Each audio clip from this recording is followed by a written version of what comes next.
The green signal. It's green. Okay, we have a green signal for now. The Wi-Fi has been iffy in this room.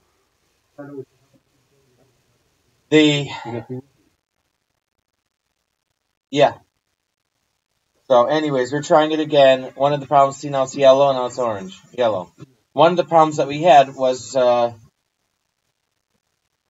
settings on the unit weren't right. So I called my techie, and we're in negotiations when he should come, discussions when he should come. But meanwhile, if we don't have the unit, we could just use the mic, the built-in mic from the laptop. Aleph. Bays. Really, what did you do with my phone? You can have an extender. If I have my back, yeah, you can fill it. So that's first of all. It's red.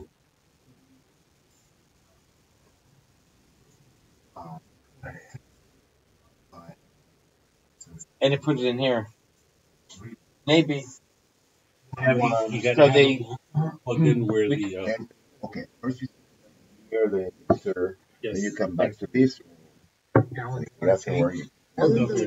So, here, put this on the table. Oh. You gave me one? So you can. No,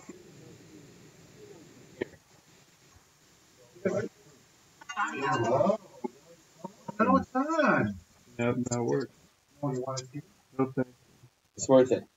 Anyways, so that's it. So part of us. I do want to talk. I can sit next to us, sit down, join us to the table. It's fine. There's no room. So the other thing I wanted to mention was could pick up where we left off last week. Yo, I'm not sure if you were here for this. You weren't here for this. He left early. Yeah, maybe. No, he was there. He brought up the question. He was there, and then he left. I remember giving attention to that. I thought we were vastly early again. At least we started on time. Did we? Yeah. So it's 7:40. It's not 10 to 8. Really?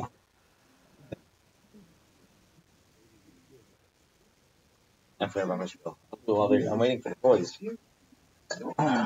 This is a men's club. Yep, no, maybe you're probably listening to you. Welcome to Garden of the Spirit, a class studying apples from the orchard. This class meets in Long Meadow, Massachusetts, and is held in memory of Malka Ruth Bas Moshe Margaret Vogel of blessed memory. Apples from the Orchard contain selections of teachings of Kabbalah from the Arizal, Rabbi Yitzchak Luria, and based on the weekly Torah portion, you're checking the seat for context. Based, superbly translated and explained by Rabbi Moshe Wisniewski. Okay. And so anyways, last week the center of the universe. Last week I live streamed the Pid and Ben, and I think it was fine. I think whatever. We'll see afterwards that it is. So, and it could mean something else. I don't know. It could just be last week. A few people ganged up on me and asked the question about Hashem creating the opening of the ground to swallow up Korah. And where is that? That's in the Mishnah. It says that there are 10 things that were created Ben Hashmashos Friday in between at the moment when the weekday ends and Shabbos begins. We have here. I brought this here.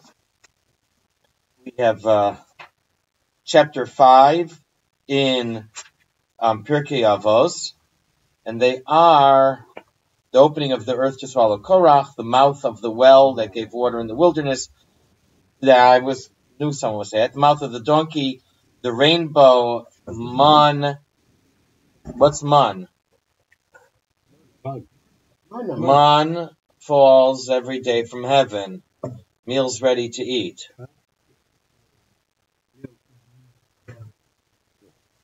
Yes. Top down. He's out of business. So okay, Baker. But man is like, it snows and it snows again and it snows again. Imagine if you knew that every morning 4 a.m. was going to snow for 40 years. Okay? Except for Shabbos. You'd think that's crazy. but that's what the mun was. That every day, okay, Moses said, and so on, the shamer, the worm that split the stones of it, and the tongues. So, the tongues are different category. So, the question was, if Hashem created it, it means he knew what would happen in the world. So we have a few things here, and it raised greater issues. So, the first thing is that in my answer, I think I gave the impression that I was offended. So if I was offended, if I gave that impression, I shouldn't have, and I want to apologize. I want to negate that. I think the questions are very important, the discussions are very important, and I do certainly want to encourage it. I do want to elaborate of what I said last week. I had time to think about it. And I want to continue with that. If anyone wants to pick up the discussion, then this is the time to ask.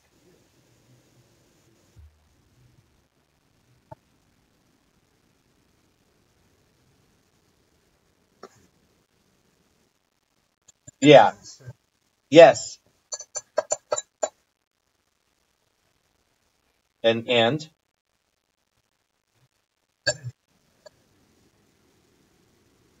it's more than that. It's more than that. We also talked about some paradox. What's the plural for paradox, Professor? Paradise? No, two truths at the same time. Two opposing That's actually truths. paradoxical. So, okay. So we also talked about the paradox. What was the paradox? Can someone seriously remind me what the paradox that was mentioned was? Free will. That Hashem sees and knows everything that can happen, but at the same time, you have free will. What's more than that? There's more than that also, yeah. It's that we have, if you have the possibility, Hashem knows exactly what's going to happen. Hashem wills it all to happen, and from that perspective, and we can't know what Hashem's knowledge is and understanding, and so if He wills everything to happen, past, present, future, how is it that we have any capacity to do anything ourselves? What are we here for? What is our free will? And the free we think we have. That is the free will, but we do have free will. But we do have free will. So how can we have free will if Hashem wills everything to happen? That's the issue. So this question kind of goes. This issue goes to the basic of what we're learning. But that can be together. They can both exist. That's what we were saying. That's what we were saying. That we can have this free will, and Hashem does will everything. So we were that's what we were saying, and they can exist at the same time in the same paradigm. It's a paradigm shift. We learned. So thanks. Okay. Thanks. So I do want to say, because it kind of goes to the heart of what we're learning. A lot of times we speak about Hashem. Hashem could do this, and what Hashem does, and what is Hashem like.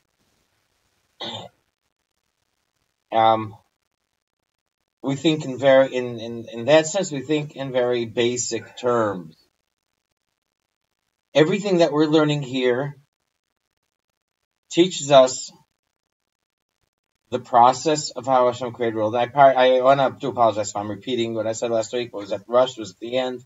It's a little heated.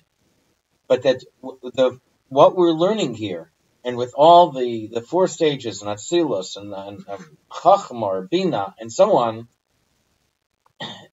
goes into the nitty-gritty. It goes into the specifics of how Hashem creates the world. We have here the greatest paradox, which may be connected with the paradox that you mentioned, that was brought up.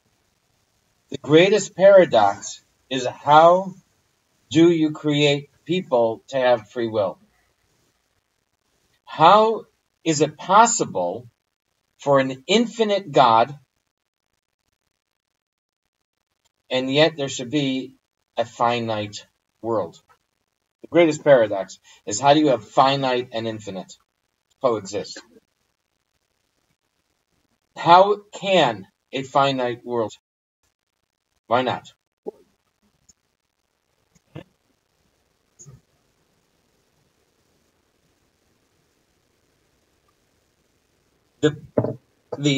As far as free will, let me try to. Not predestination. Hashem's will. Let me try to address the free will, and it's really not this discussion. It's not. I don't want to go there, but I will address very shortly that Hashem knows everything that's going to happen, but it's our choice that makes that He knows. He knows what we're going to choose, but we have the free choice to choose it. In a nutshell, that's it. The answer of what's going to happen overall is there, but what we have in some ways is our path to get there. We can take different paths.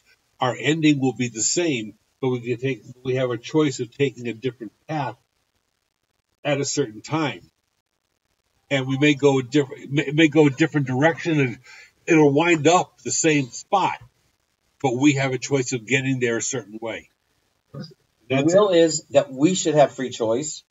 He knows what we're going to choose, but it's our choice that makes our decision, that makes that knowledge.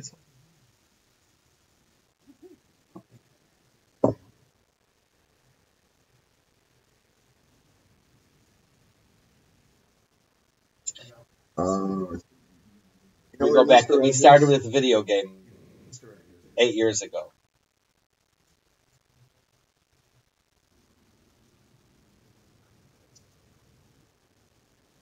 Okay. It's a quest. Correct.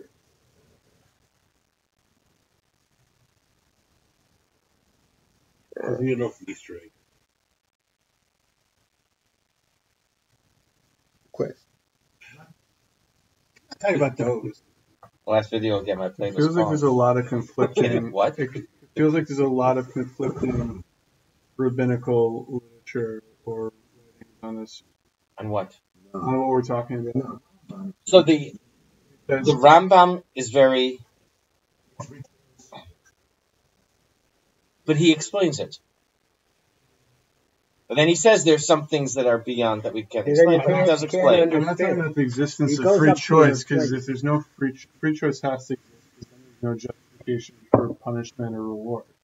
So Yes, free will has to exist. If there's no free will, then there's no point of us being here. But I'm talking about the paradox. There's conflict with regards to this paradox. Meaning, I learned once in Nefesh HaChaim, where Rav Chaim of Volozhin, he writes, I know that's probably a name I should have mentioned in the Law of Shiva, but he says that, he says in the explanation of when Moshe asked Hashem, what should I tell him your name is? I'll be what I'll be. He says in an explanation on that Hashem's saying, I will be according to how you are. If you are good, I will be good to you. If you are bad, I'll be bad to you. The Haya that we say in Shema every single day. Hashem saying it. You're doing well, I'll reward you. Not that. Meaning to say that it seems like there is this freedom of free will, and that Hashem does create the world according to how we act. And then also the famous argument between Cain and Hevel. Cain says Hashem created the world and left us to do what we want to do, and kind of like this domino effect reality, which seems to be backed by Pirkei Avot, where Hashem created everything on the seventh day, the mouth of the well, and took a step back and then let all the dominoes unfold, where then Hevel is saying Hashem is Hashgacha Pratis, Hashem is constantly interacting with the world. I'm not sure about the conflicting literature or rabbinic opinions on it. I'm saying, how is it possible that Hashgacha Pratis, where Hashem is constantly maneuvering the world and creating the world and noheg the world based off of how we're acting, and at the same time, there's a Pirkei Avot that says Hashem created the well, the opening of the pit that swallows Korach, and whatever, and all the other lists in the mouth of the donkey, and the man, and all these things that are going to come in the future that are based off of, that are reactions to free will. Following What is free will? I don't follow. What is free will? Free will is the choice between good and evil, truth and falsehood. Well, if it's a voter, it's either a voter or not. That's what we always say. Either you serve or you don't. Okay? You choose good or you choose bad. Deuteronomy. Boom. But that's from our perspective. That's what we're given. That's what we are given as human beings. That's we're told that. That's what you're given. If we can touch a little deeper from another level, we realize that everything comes from Kesser. It comes from Hashem's will. He wills it. Atikam. Everything comes from there. How it's all created, we're learning. Okay, but we have limits to our knowledge. But there's some place where we can sense, if we can get in touch with our own essence, if we can get in touch with that place where they can both exist at the same. That's the only thing I can say. And that place is not necessarily irrational. It's a beyond rational, beyond reason. The answer, beyond reason. It's beyond reason. It's super rational. Maybe put it that way. I didn't say irrational. Super rational. Also another instance where Okay, that's what I'm saying. Okay. Oh. I want to go there as well. 500 times. Yeah. Yes.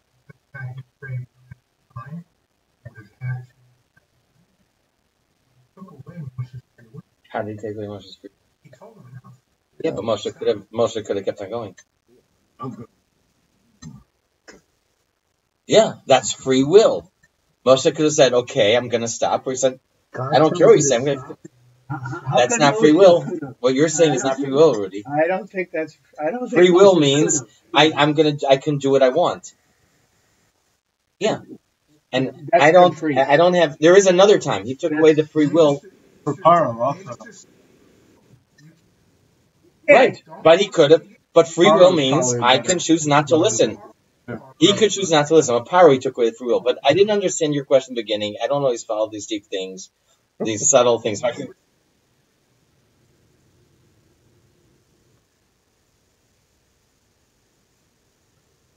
Yeah. Oh, so, yeah. Coral. Yes. Right? So, obviously, for me, now comes along a period of time where he created a sense of one of them.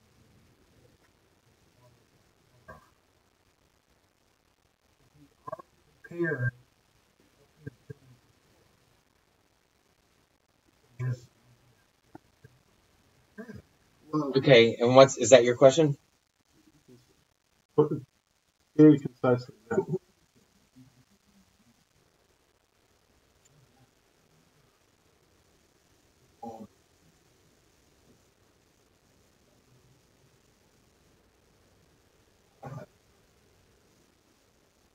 I should know where Korach was already going. He knew where Korach was I'll throw another one. I'll throw one other monkey wrench that I heard the other week. I heard. Listening. Unless you want them to hear you. I want to fight it. Okay. I heard from Rav Alon Anava. I watched his. You watched his. Yes. Now that's 10, 14 years ago now. Now he's incredibly learned. So he was giving a shir, and he said something very interesting. He quoted a Gemara between. I think I said this last week. There was an argument between Rebbe and Antoninus. They were friends, and they were arguing when does the Yetzer Hara enter the person, and I think Rebbe said that it was in. I think he said it was in the stomach. It was in the womb, and Anthony said that it was once the baby comes out. And then Rebbe conceded to him and said, "You're right, because in Bereshit Hashem says sin rests at the door." So at the opening, then the Yitzhar comes in.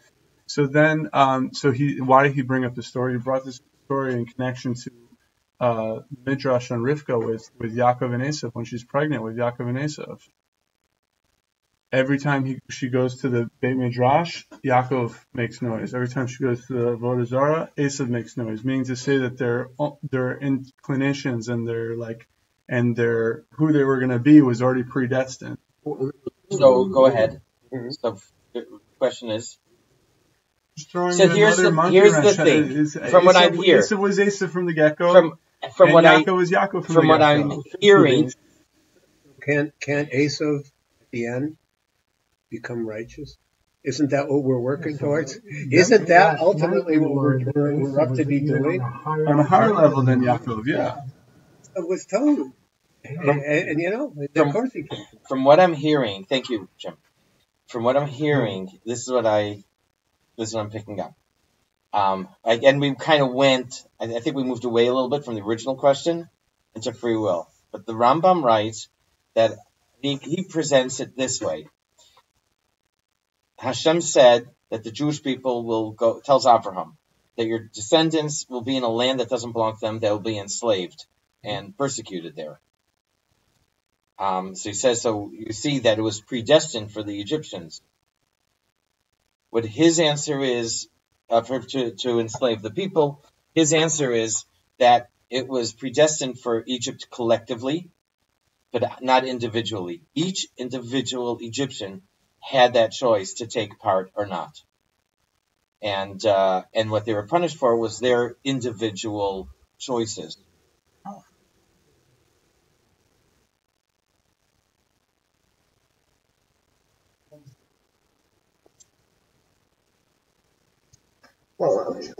You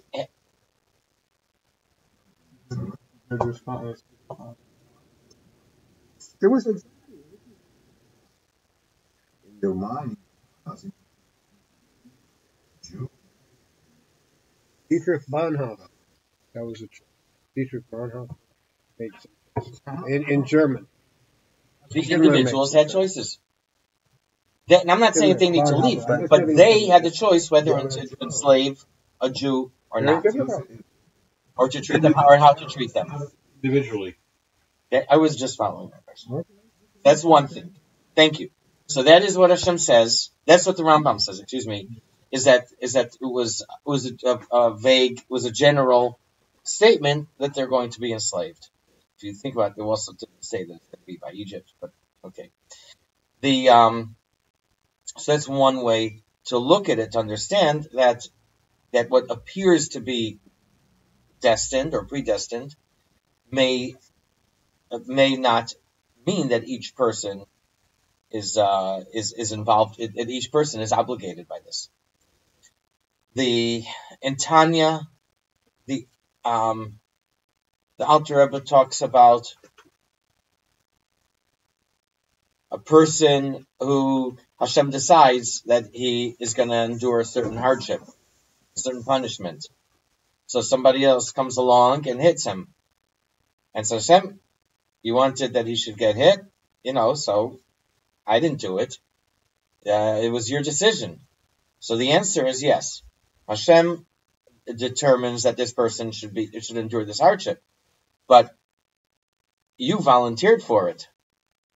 You didn't have to volunteer. It could have been from someone else. And if it would be from no one else, then I'd have, the tree branch fall off and hit him or whatever it is. I have a lot of ways.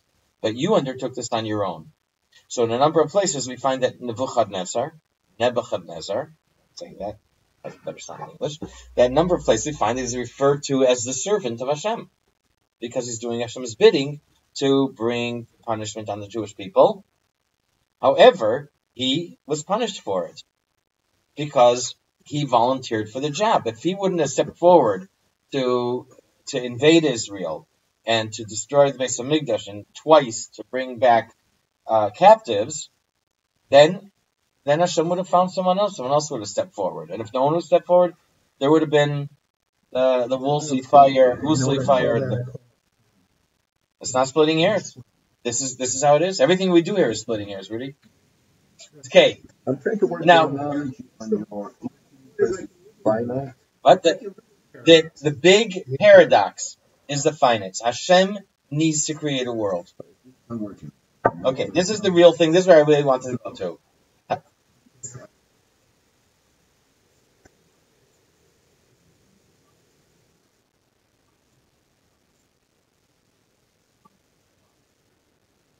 Hard one.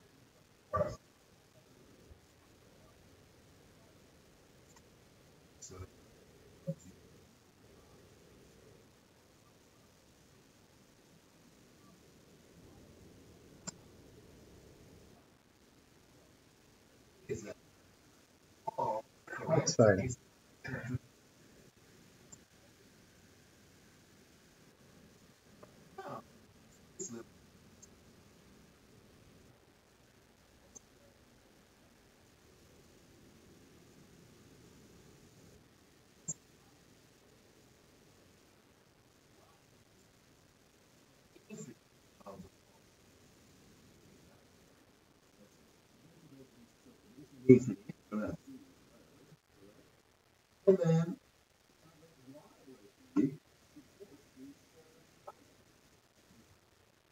Is this like the hokey pokey again?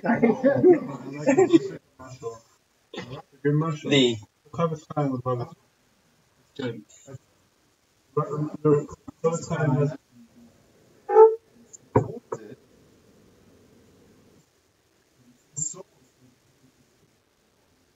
There is a place, although Isa, I've lived with Isa inside of struggling my whole life, where I can tune in to Yaakov, not just for his wisdom, but deeper. And that place deeper, that essence, can control the inside. And it took me a long time to get there. But that place, I'm just putting it in a different word. That place, that special place, is the place where all of this can exist in paradise. You know that, Mm-hmm. what's your infinite okay? that you're talking about?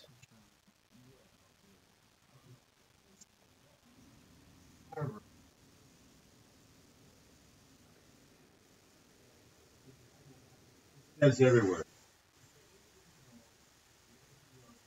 Giving a mushel. He's giving a mushel. Maybe it's not important. But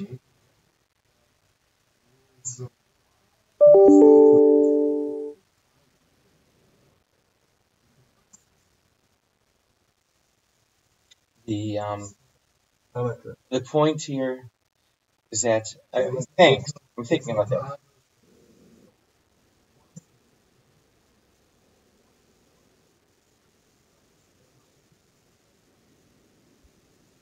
The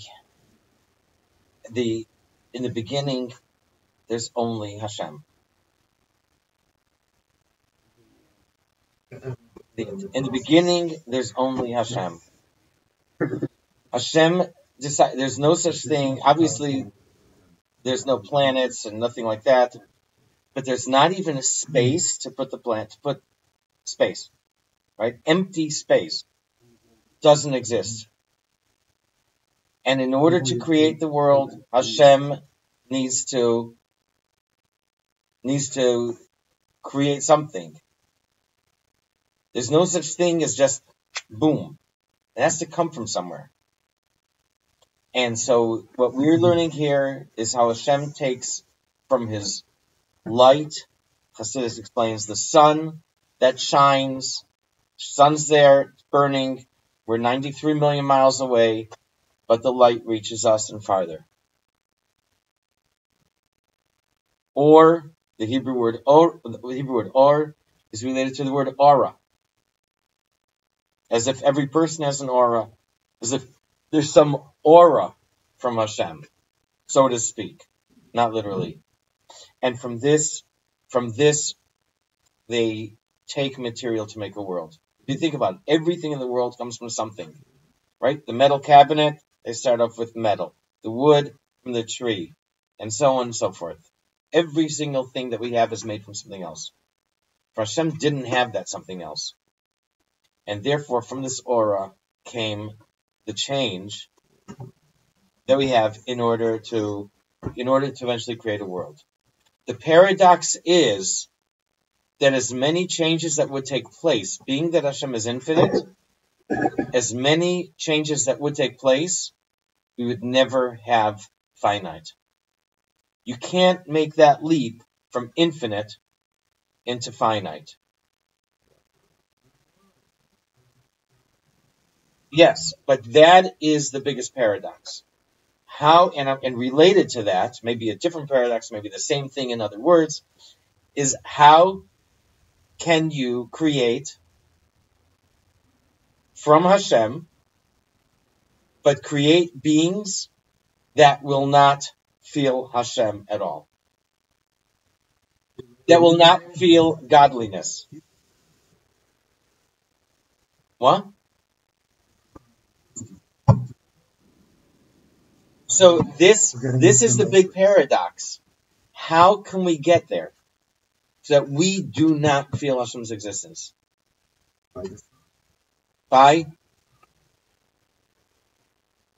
It's virtually impossible. When you say, can Hashem do anything?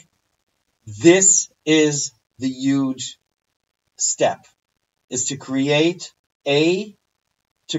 finite from infinite, to be able to cross that schism, to be able to achieve that finite, to change that line from on this side is infinite and this side is finite.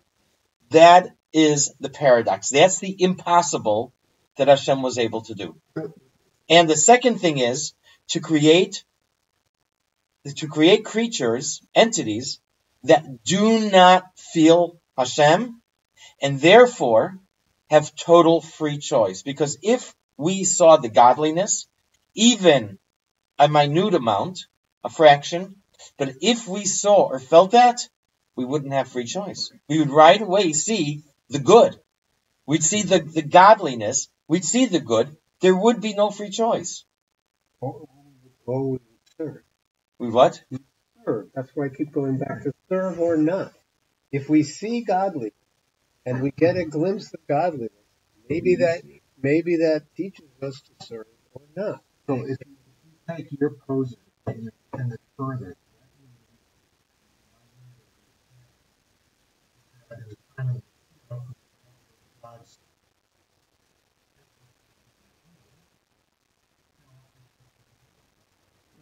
I think that's true. I think that's true. I think that's true. I think that's true. But our knowledge, Right now, we have a once-in-a-lifetime opportunity until Mashiach comes. but we can our knowledge. Once he comes, game over. We can still know Hashem. Yeah. We can know Him in our ways. We can know Him, das, the same word, Judea, in all our ways. We can know, and we don't do it, but we can. We can. That's not knowing and seeing. Seeing is different. That's not knowing and seeing in clear. If we glimpse on a Hashem in a much more non-concealed way, yes, we couldn't do anything. But if we get glimpses of Him in a less concealed, we're 13 million. Generally, it takes great effort.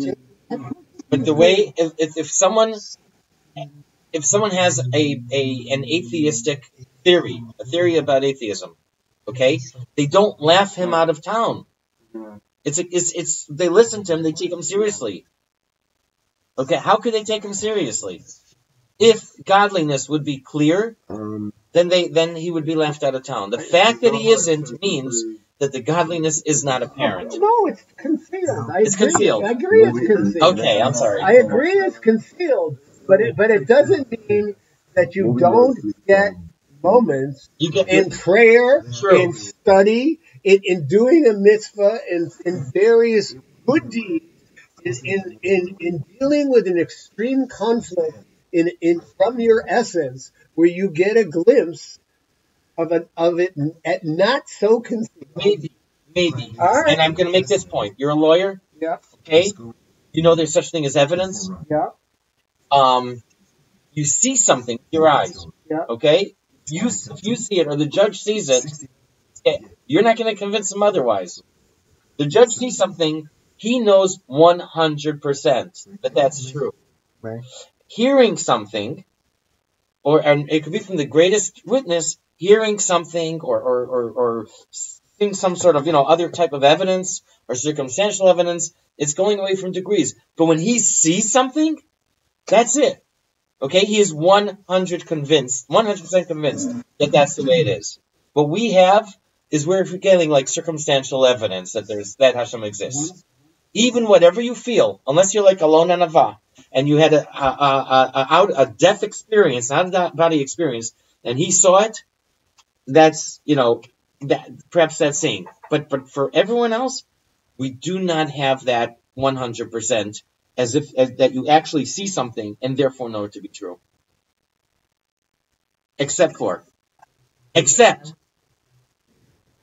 I disagree. There are moments in time when we can connect to presence that are absolutely undeniable, without question, absolutely true. I'd bet my life by existence. Yeah? I've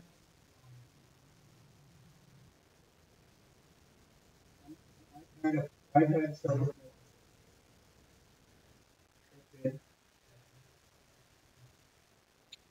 me ask you a question. Let me ask you a question then. I'm hearing. If would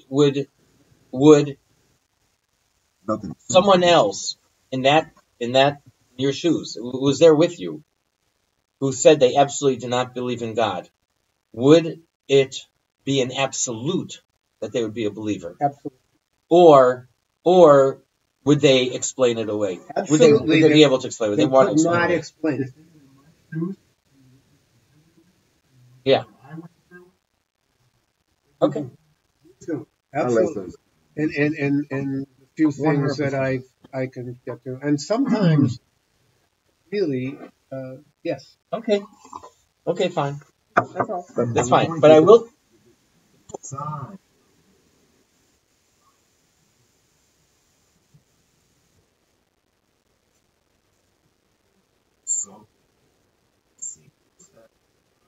We have to do both. Tanya has that both in it. It talks about it in both ways. It talks about. I will make. Go ahead. Click here.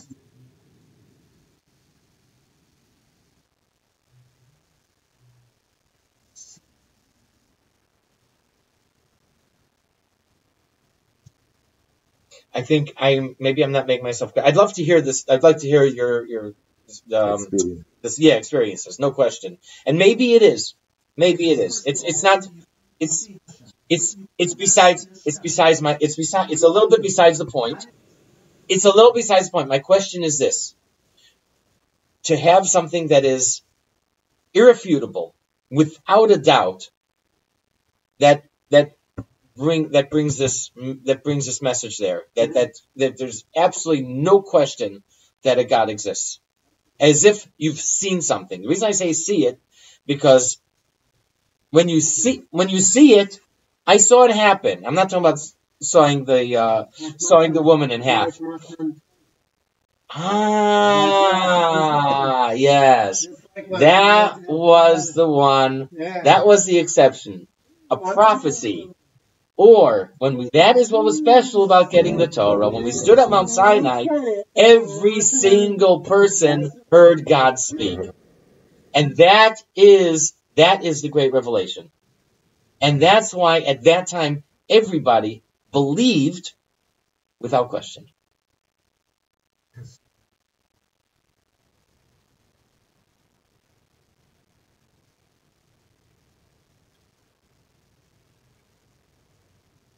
Judy.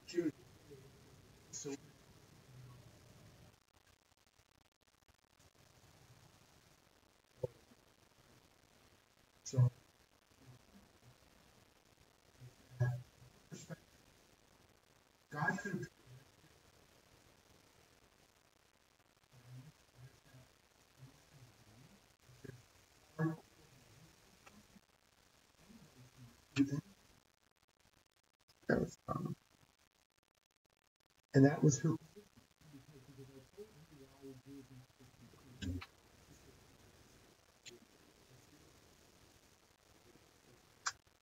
Yeah. So until then,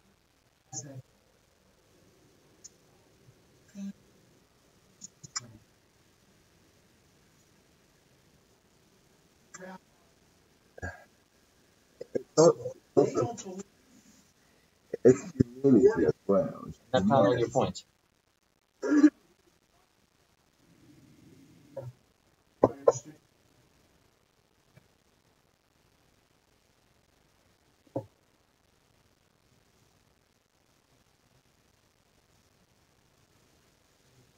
Mm-hmm.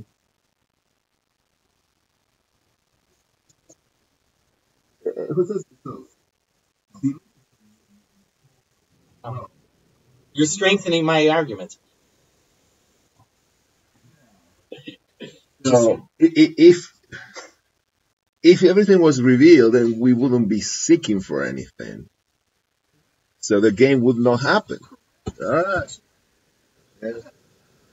It's not revealed. I keep saying it's Yep. concealed. But there are times and moments in each of our lives, in whatever you want to call it, that it won't be as concealed. That's all I can say. What do you think would take? What do you think? So that's exactly my point. I'm not talking about belief.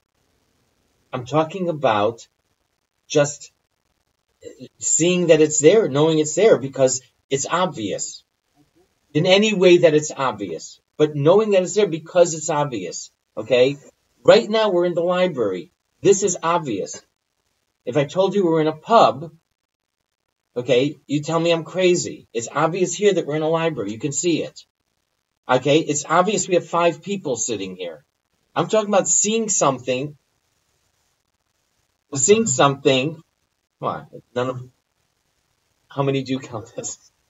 Okay? That's what I'm saying. That perceiving, feeling, seeing godliness, that it's irrefutable, that it's as clear as there are 5 people sitting here in the room, that we're in a library, that the computer is here on the desk.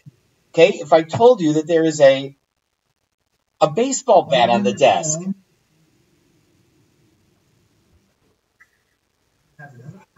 Those are difficult people. Okay, but that. What? What? Like what?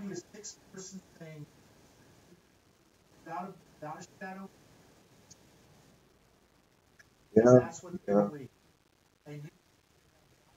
What? I'm not talking about belief. No. I'm not talking about belief. I'm talking about something that you absolutely see, that you know to be true 100%, that anyone in that circumstance would say, yes, this is it. I said matanto. And the only time that not the only time, but in prophecy and for the Jewish people was the giving of the Torah. This was a time when all Jewish people had 100% that Hashem is here, or that Hashem exists, that Hashem is giving us a set of law, a code of law. But Hashem spoke to Abraham, Hashem spoke to Jacob, spoke to them, and others, and spoke through prophets, and became, inspired great leaders. So the prophets heard. Okay, the prophets could hear. Yeah. Or the prophets could hear. They perceive that Hashem is there. There's no question. Avram didn't wake up and say, "Gee, did God actually tell me to slaughter my son, or was it just the spicy food that I had before I went to sleep?" No, it's an absolute. Okay, for him it was absolute. Maybe that's the word, absolute. For him it was absolute, and for all of us at Mount Sinai it was absolute. For the prophets it's absolute. For someone like the Arizal, who was not a prophet, but for him there was no question. He could see He sees godliness in the stuff. And the Baal Shem Tov. Myself, I have experienced absolutes, and I am. Okay. There are I absolutes. can't deny that. I can't. I can't deny that. I can feel him in that, and he can feel me in that. You understand? If you guys had experiences, that's wonderful. Okay, I'm just pointing it out. It's really besides the point. It's energetic there. It's that gravity is real for everybody. Okay, there's certain things here that are real for everyone, and people don't deny. Gravity is real. You know, having the right key and the wrong key won't get you into the house. That's real. That's absolute for people. And to say for 99.999 or whatever % is that this absoluteness of God and irrefutable, without a doubt, is not there. I'm not talking about belief. I'm talking about beyond belief, where you don't need to believe. You don't have to rely on saying, I believe it. But how do you know? You're not believing. I heard it. I saw it. Okay. You're experiencing it. That's what I'm saying. So what Hashem made us on purpose, that we have to have faith. So a friend of mine said, "Oh, I was in Jerusalem, and like my daughter would say, the energy, I go there and go to the wall. It's like, okay, that's the wall. Dome of the Rock. Oh, piece of marble. Yeah, there was an earthquake the day after Jesus was it's like, you know what I'm reading? Theology. I'm you have faith. I'm reading the book from the guy who spoke here last year, Yossi Klein.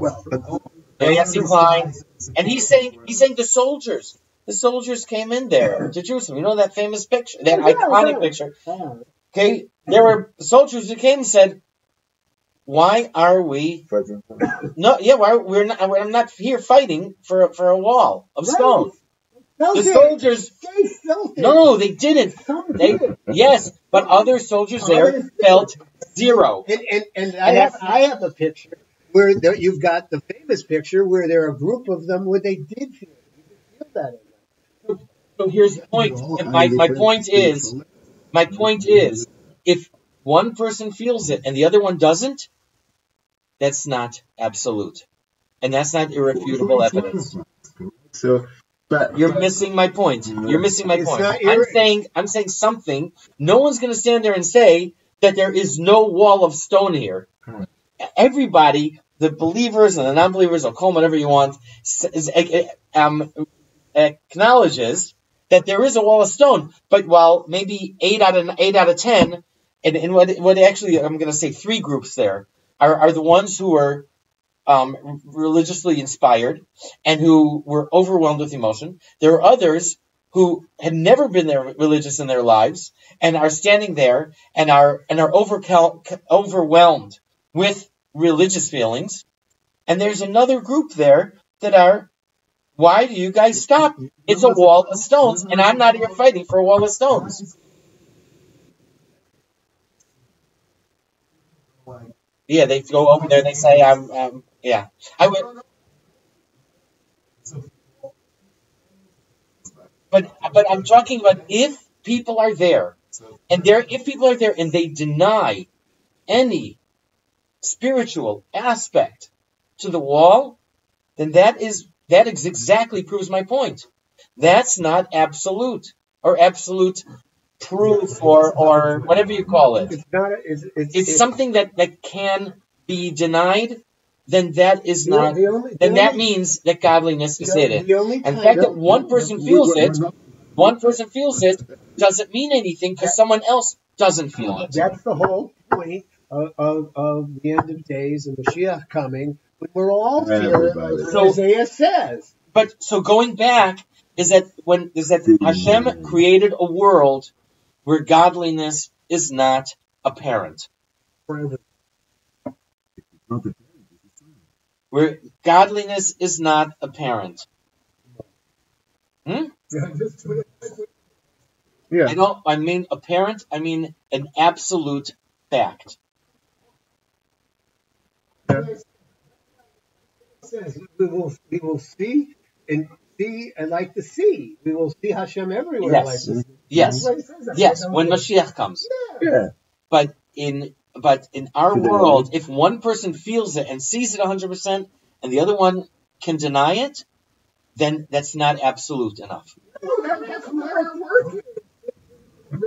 Right and refine it for everybody. That's what we're here for. But so my point is that in order to create this stage, in order to The create this revelation, world, yeah. this is a paradox. How does Hashem, who is all powerful, omnipotent, and so on and so forth, how is it possible for him to conceal himself, to put up a shade? Okay, he can't shorten himself, he can't diminish himself. It's impossible. How can he create space where he is not totally obvious?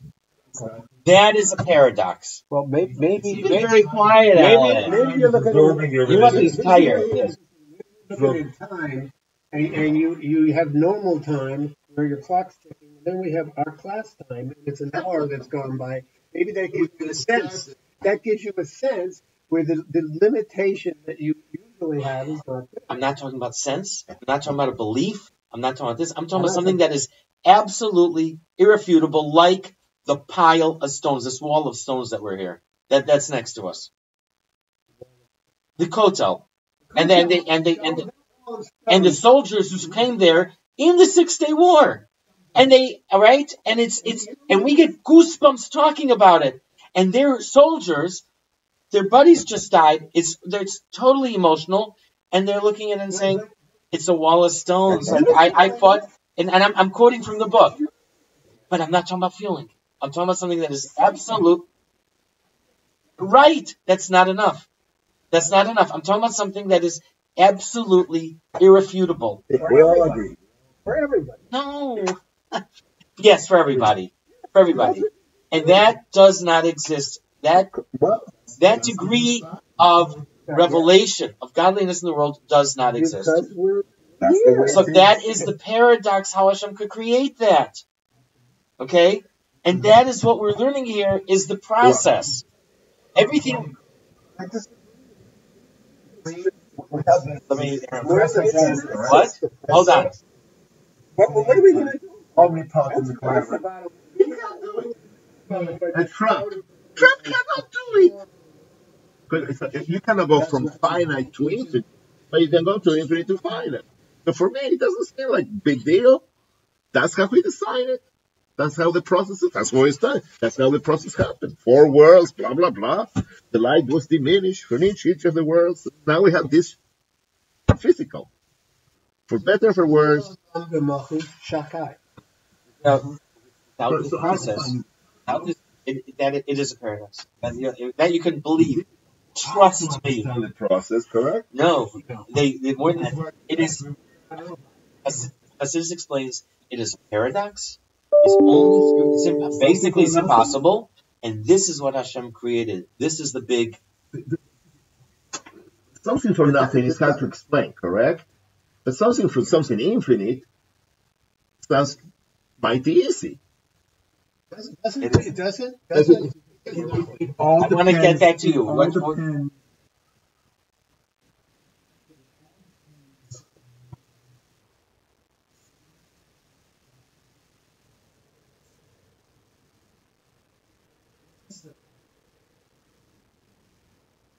Until 1980, I went to a crash.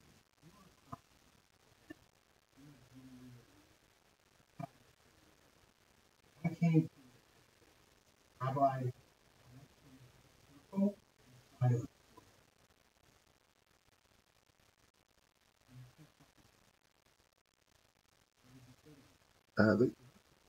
It's impossible. It's impossible. Impossible? Cannot be done. Can't be done. Like a ring. Okay. The ring is on Carve Well, ring. a circle and a Go ahead. square are is a one-dimensional. It's besides Yeah, the point. So It's you're like not a saying circle. circle, we ring. Rudy, go ahead with the point. He's going to take the analogy.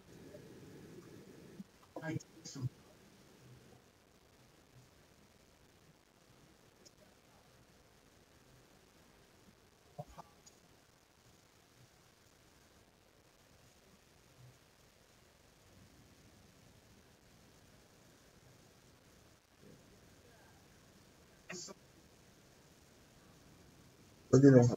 Well, you're not making it; you're visualizing it. 20 years ago, 20 years ago. Cool. All right.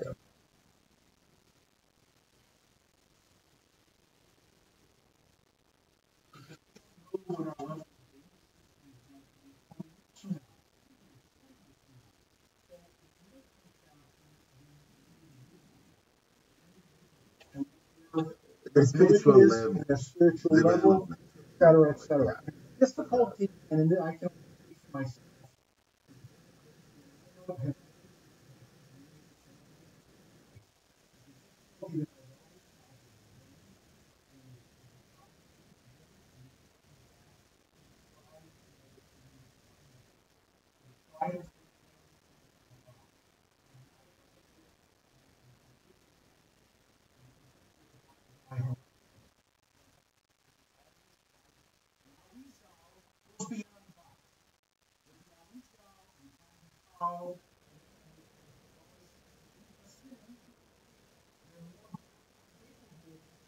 Beyond the boundary. Beyond the boundary.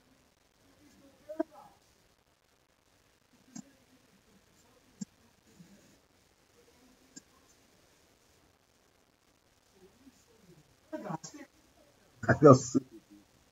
There is no Yes.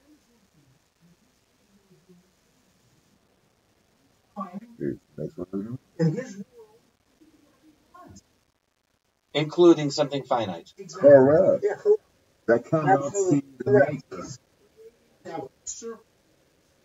That cannot see the 3D printer. What 3D printer?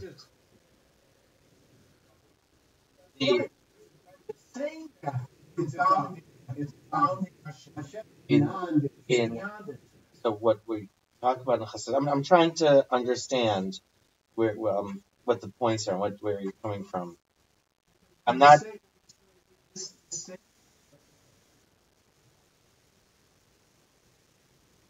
yeah.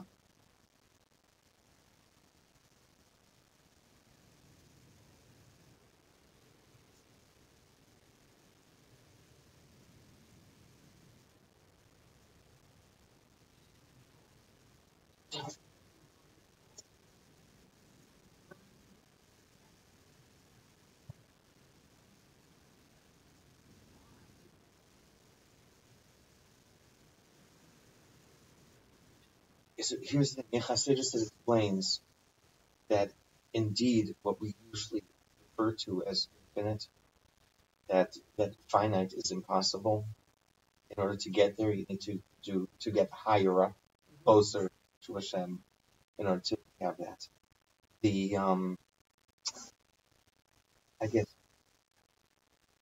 guess maybe either you have to take my word for it, or I want you to think about it as maybe teaching something. It's just teaching the way, instead of me convincing you of something, as accepting that Chassidus, Kabbalah, views this as a great paradox. That from infinite cannot come finite. How that is, maybe we need more explanation and more learning. But that is how it looks. It looks at it, and that's the paradox. That is the big leap that Hashem is that Hashem is taking. Now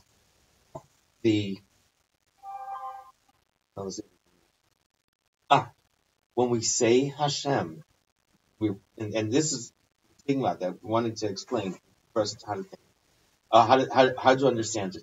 We often talk about Hashem this, Hashem that.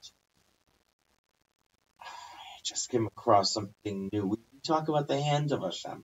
We talk about the eye of Hashem. We talk about Hashem getting angry, and Hashem rising. Hashem descends on the mountain. These are all human attributes. They really don't apply to Hashem. I just came across, I forgot specifically, but it was something different that I usually don't see. Also, more human attributes of Hashem or characteristics. What the Kabbalah is teaching us is that when we speak about Hashem, we are speaking about somewhere along the process.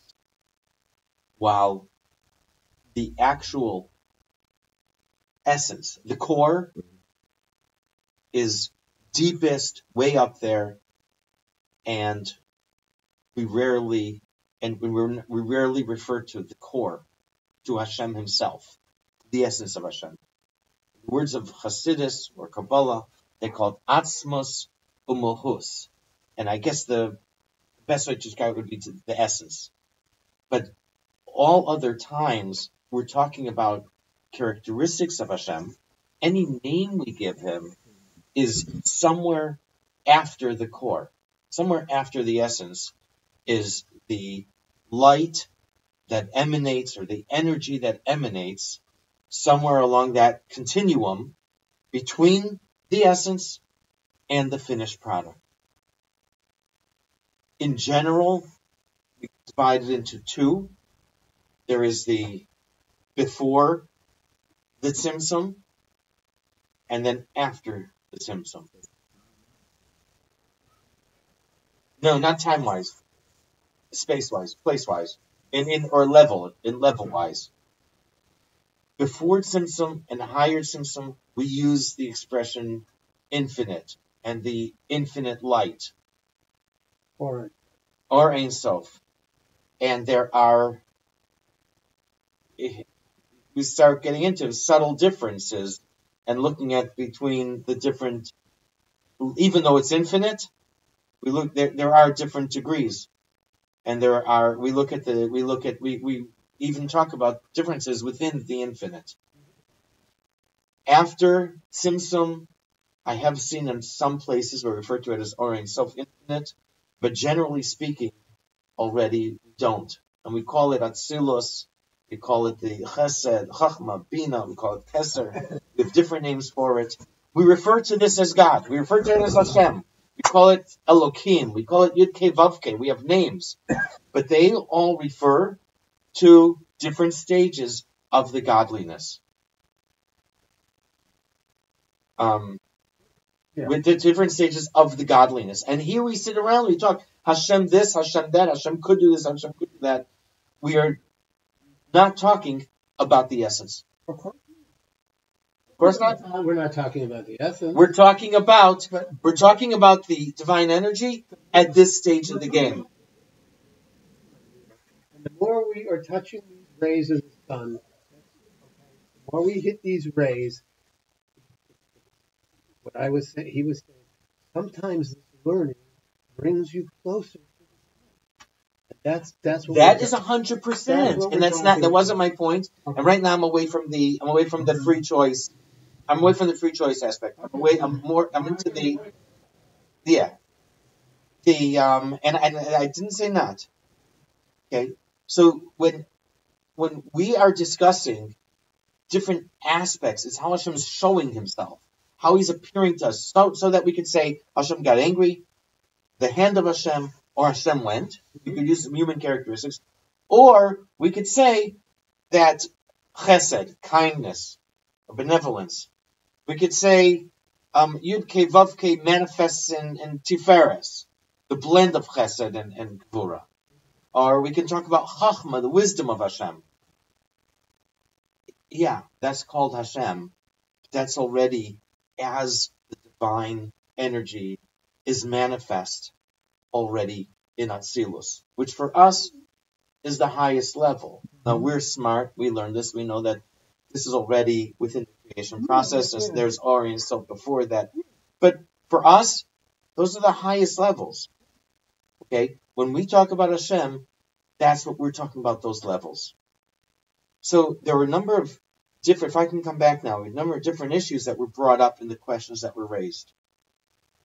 But the question about that Hashem knowing what's going to be, and Hashem creating this opening for Korach, as I mentioned last week, all these things in the Mishnah they're outliers. And what I understand the Mishnah to mean is that Hashem created the world with a process. And that process is how the world runs on a typical day. However, there are times when something extraordinary happens. Okay, I don't mean extraordinary where I wake up on my alarm clock and I jump out of bed. I mean extraordinary, and I don't stay in bed. Extraordinary, like that for 40 years in a row, every morning at 4 a.m., meals ready to eat fall from heaven, except for Shabbos. Okay, that's like saying 1 inch of snow every day for 40 years. And it's going to melt by 10 a.m.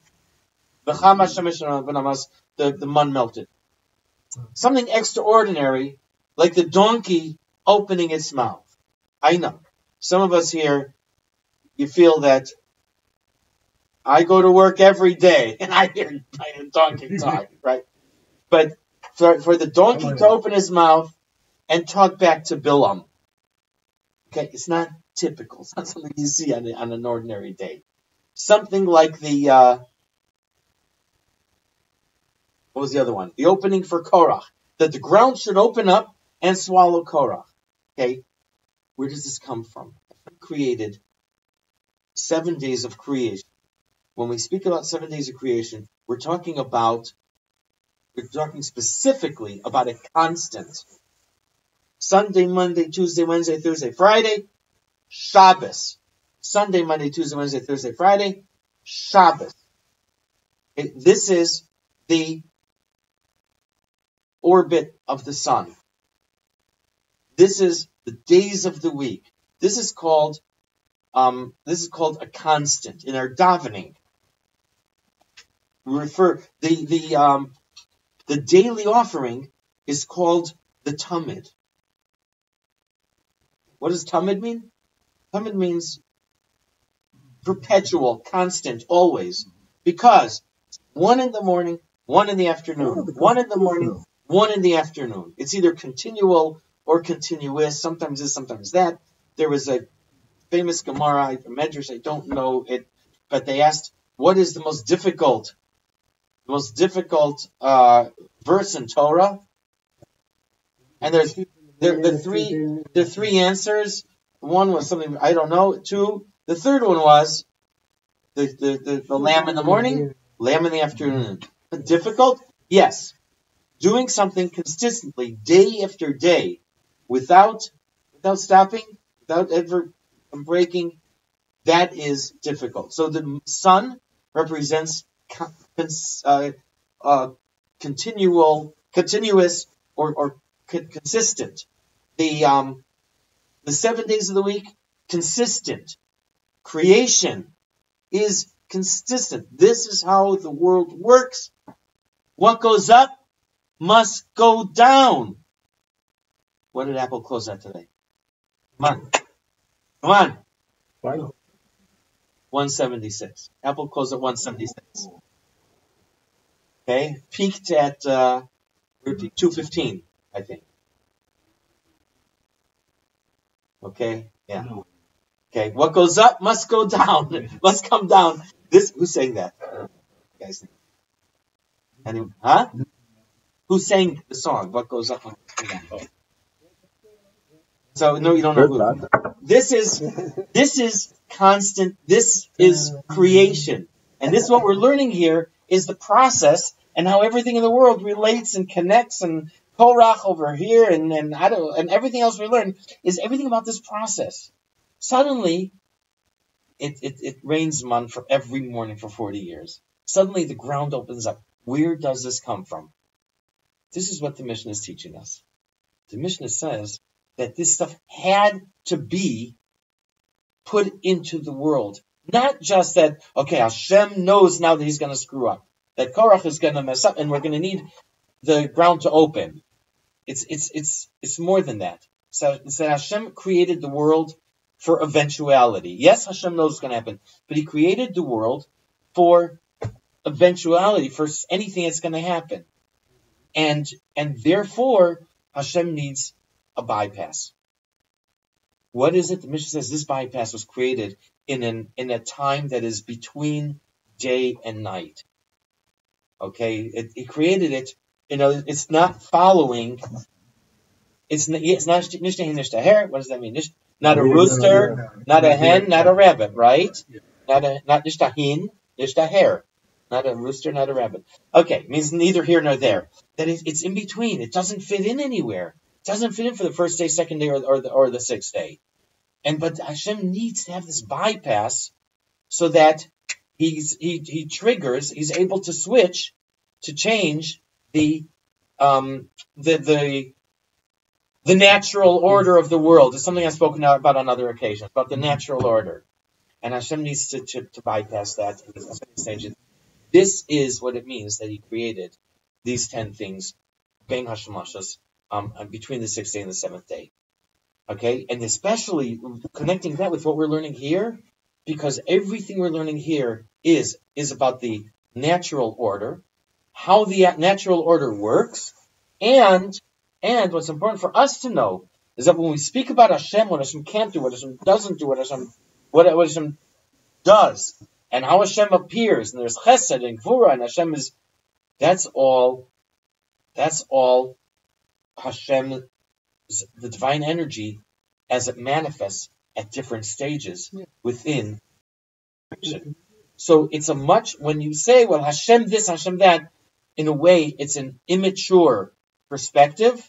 We want to look at it more as, are we talking about the Hashem manifest before the Tzimtzum, when the infinite, which is what Torah and mitzvahs are. Torah and mitzvahs is a huge bypass and directly to the infinite. Or is it at the level of this stage of Atzilus, at Keser? Is it at Chachma? Is it at Chesed? Is it at Feres? Is it at Malchus?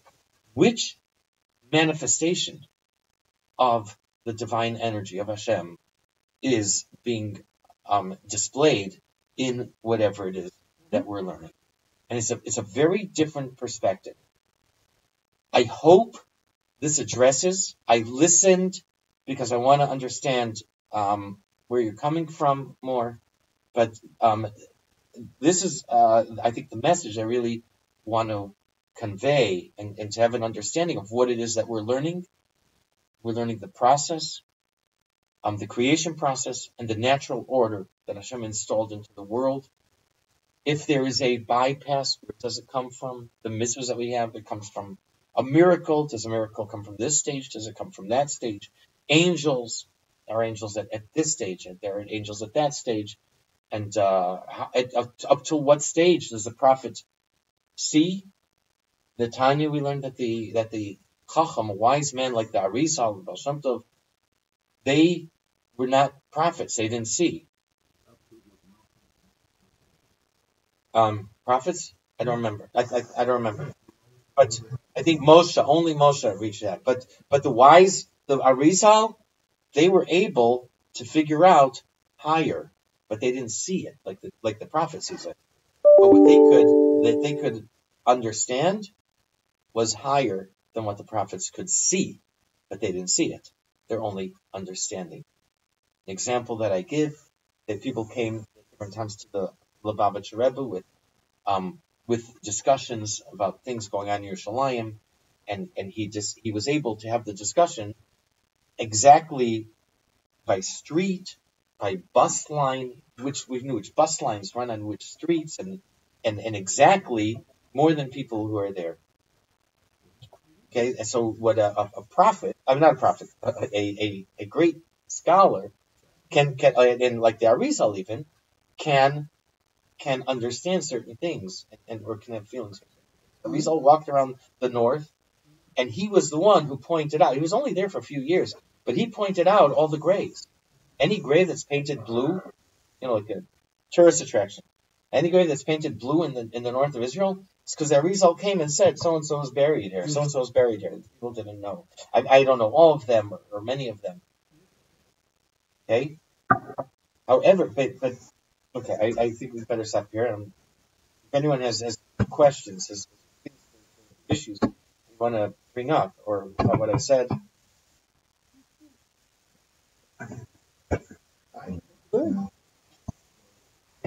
I hope I'm clear. Okay, thanks.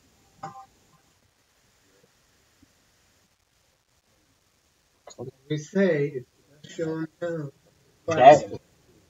Class, the best, The best before they start saying Lashon Hara about me. No, it is. At top, the second one from the top. No. On the right side, the second bar from the top. Right. Oh, stop streaming. Okay.